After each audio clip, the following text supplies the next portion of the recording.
السلام علیکم۔ تعلیم کے ساتھ ساتھ تربیت بھی بہت ضروری ہے، اور تربیت تو ماں کی گود سے شروع ہو جاتی ہے۔ اپنی اولاد کی تربیت کی فکر کیا کریں۔ پرندے جو ہے نا، وہ اپنے بچوں کو پرواز سکھاتے ہیں، ان کو گھونسلے بنا کر نہیں دیتے، گھونسلے وہ خود بناتے ہیں۔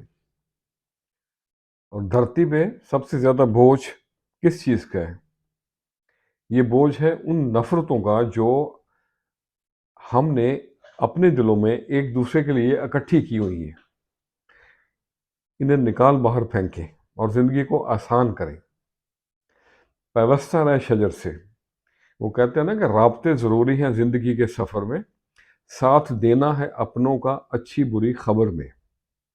تو بھائیوں، ایک دوسرے کے ساتھ رابطے میں رہا کریں، ایک دوسرے کے جذبات اور احساسات کا احترام کریں۔ جب کبھی کوئی کم ظرف آدمی امیر ہو جائے، یا کسی کم ظرف کو معاشرے میں کوئی مقام مل جائے، تو اس میں تکبر اور انا کی بو بڑھ جاتی ہے، اور دوسروں کو وہ کمتر سمجھنا شروع ہو جاتے ہیں، سب سے الگ تھلگ رہنا پسند کرتے ہیں، اور پھر یہاں سے ان کے زوال کا آغاز ہوتا ہے۔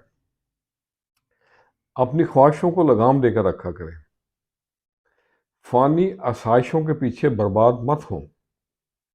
اپنی ضرورتوں کا ضرور خیال کریں، لیکن اپنی چادر دیکھ کے پاؤں پھیلائیں۔ آج انہی چند باتوں کو ذہن میں رکھتے ہوئے چند لائنیں لکھی ہیں۔ اس کا میں نے عنوان دیا ہے خواہشوں کی آڑ میں۔ تو عرض کیا ہے، شیئر کرتے ہیں آپ کے ساتھ۔ نادانیوں کی فضاؤں میں، خواہشوں کی آڑ میں، برباد کیا خود کو یہاں آسائشوں کی آڑ میں۔ یار کی تلاش میں، کبھی اس نگر کبھی اس نگر، چھپا ہے تیرے دل میں، صحرا میں نہ پہاڑ میں، نادانیوں کی فضاؤں میں، خواہشوں کی آڑ میں۔ اور اگلا شعر ہے، ماہو سال لگیں گنتیاں، بیتی کئی صدیاں یہاں، ماہو سال لگیں گنتیاں، بیتی کئی صدیاں یہاں، خزاں گئی گزری بہار، ملا نہ یار جیٹھ میں نہ ہاڑ میں، شکوہ نہ لاؤں لب پہ میں بدنامیوں کے ڈر سے، شکوہ نہ لاؤں لب پہ میں بدنامیوں کے ڈر سے، میرے محسنوں کا ہاتھ ہے دیار کے اجاڑ میں، نادانیوں کی فضاؤں میں، خواہشوں کی آڑ میں۔ اور اگلا شعر ہے، صلہ رحمی ناپید ہے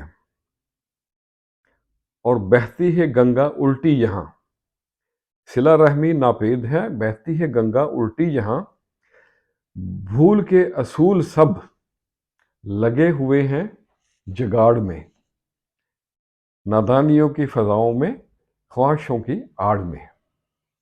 اور اگلا شعر ہے، دور ہے مشین کا، دور ہے مشین کا، انسان کی قدر نہ یاں،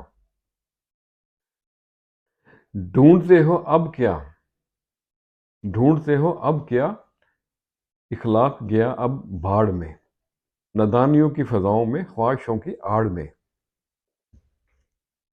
اور مقطع عرض ہے، آخری شعر ہے، گلہ کرنا نہیں بجا، گلہ کرنا نہیں بجا، رہبروں کا فرمان ہے۔ دوبارہ پڑھتا ہوں، گلہ کرنا نہیں بجا، رہبروں کا فرمان ہے، مار ڈالا ہمیں نیاز، مار ڈالا ہمیں نیاز، تبدیلیوں کی آڑ میں، خواہشوں کی آڑ میں، نادانیوں کی فضاؤں میں اور خواہشوں کی آڑ میں، برباد کیا خود کو یہاں آسائشوں کی آڑ میں۔ تو آج کے لیے اتنا ہی۔